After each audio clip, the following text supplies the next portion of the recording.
Should both parents assume equal responsibility in child rearing? What do you think? There's some debate over this. In fact, I think some people take it kind of personally when they talk about this subject. I'm Nicholeen Peck. I'm a parenting and relationship expert, and I want to talk to you today about what makes good child rearing and if it should be completely equal or not.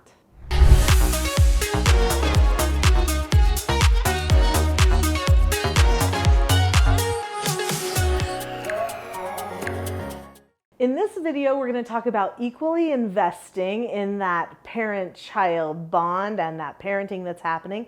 And we're going to talk about who's better at what and a whole lot more. In my mind, the discussion shouldn't really be about taking equal responsibility. The discussion should be about taking equal or having equal investment in that rearing of the child. Because can responsibilities ever be totally equal? If there is only one person that can feed the baby, say nursing the baby, is it really ever going to be equal for dad when he can't? No, responsibilities aren't equal, but can people work the whole day long for their families and benefiting their children and making their child's life wonderful, but it just looks different? Yeah, they can both be putting in full investment, equal investment. In fact, I think that's one of the things that's happening in a really good way nowadays. There are a lot of fathers and mothers that are seeing this child rearing as something they're doing together, not just something that one person is doing completely on their own. And I think that's a really strong movement for society, actually. So equal investment, equal value in child rearing, not passing it off to somebody else. But that doesn't necessarily mean equal responsibility. So then what do the responsibilities look like? Well, let's talk about that. So we know that we want to put in equal effort because that's possible, and equal investment because that's possible. But equal responsibilities isn't possible. So how do you divide up responsibilities in child rearing? Well, I'll tell you what we've done. In fact, my husband and I are a really good team. We work hand in hand. What we decided was that certain people were better at some things than others. So my husband, for instance, absolutely loves to keep things neat and tidy. So I do plenty of cleaning because I'm around the house a little bit more than he is. But if he wants something a little bit more neat and tidy, he's going to do it himself.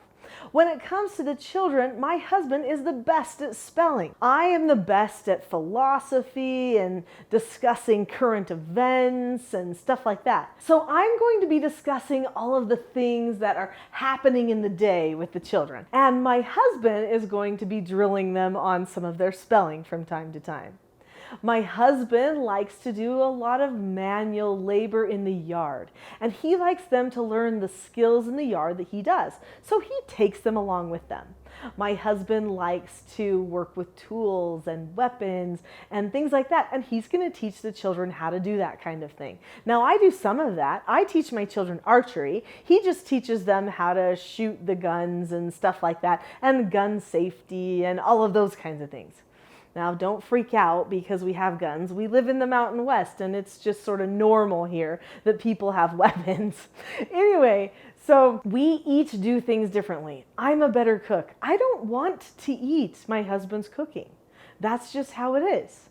So it's okay that I've taken on the responsibility of cooking most of the time. Now, if I'm not around or I'm not in the mood, my husband picks up and does it whenever it's needed. The same thing happened with diapers or reading with the children, playing games with the children. He is there with me all the time when he can be. But here's the thing. If I have more time in the day with the children, is that somehow unfair? Yes, it is unfair. It's unequal, and you know who hurts the worst? My husband. Would he rather work on other people's plumbing because he's a plumber and work on their pipes, or would he rather spend time playing with and reading with his children? I definitely get the better end of the deal on that, I think. So we can't compare investment though, because he is out making money for our family.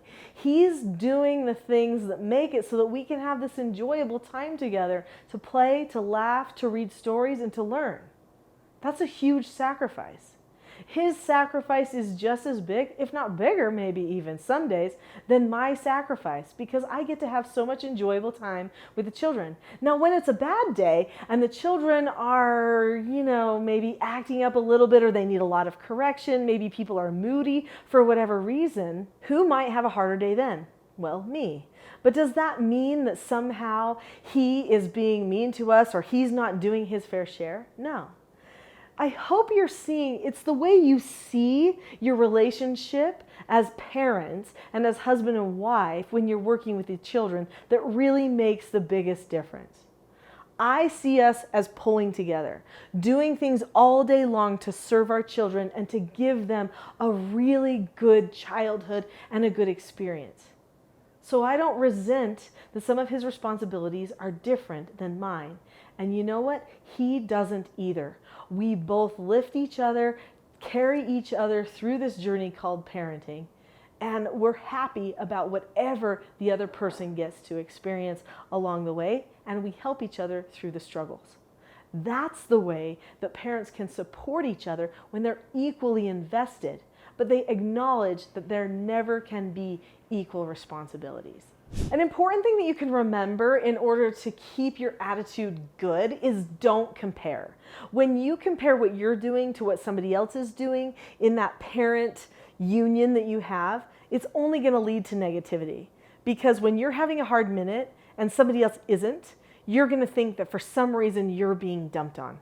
Just don't compare, because there's some other day when your spouse could compare their bad day and think, I'd really rather do what they're doing.